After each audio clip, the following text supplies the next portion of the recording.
LEO and GEO satellites. They have limitations. LEOs have a field of view which is very small, about 6% of the world. The GEOs are always in the same position relative to a distress beacon and are susceptible to blockages in volatile terrain areas like mountains.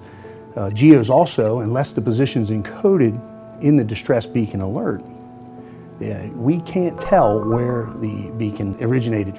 MEO, on the other hand, takes advantage of both the LEO principles and the GEO principles. The field of coverage of a MEO satellite is 33% of the world. With the number of MEOs and the field of views, they overcome the limitations of both GEO and LEO for detecting distress beacons, and if you have 3 or more satellites detect the same burst, you're able to instantly pinpoint a location very accurately anywhere on the face of the Earth.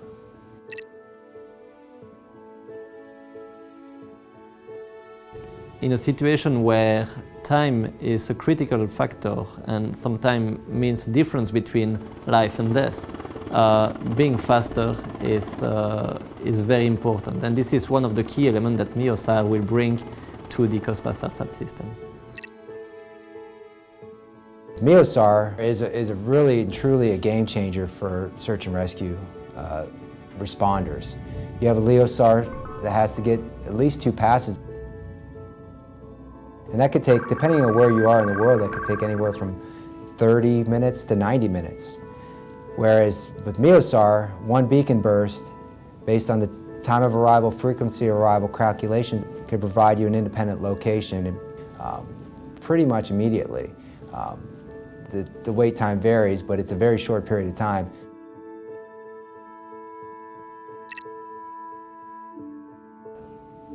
Another big difference between MEOSAR and LEO and GEO will be the size of the constellation. Right now, with the current generation, we have about 8 geostationary satellites that are in orbit. There's 5 low Earth orbiting LEOSAR satellites in orbit.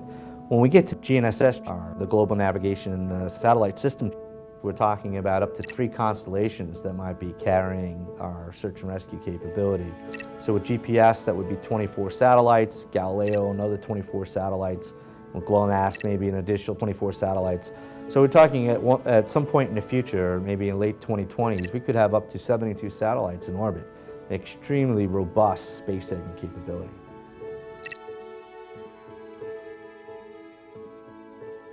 All of these payloads are built to be what we call interoperable.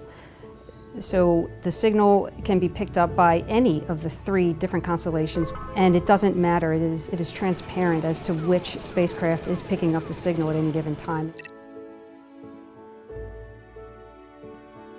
It's one of the differences as well that we have on the MEOSAR system is that the MEOSAR, all signals are being relayed directly to the ground, while on the LEOSAR system you have partial processing on board of the signals and retransmitted directly to the ground. Here in the frame of MEOSAR, it's a fully what we call bandpipe transponder, so it's completely transparent. The signal is just relayed and shifted in frequency, so it goes in UHF and goes down in the L band.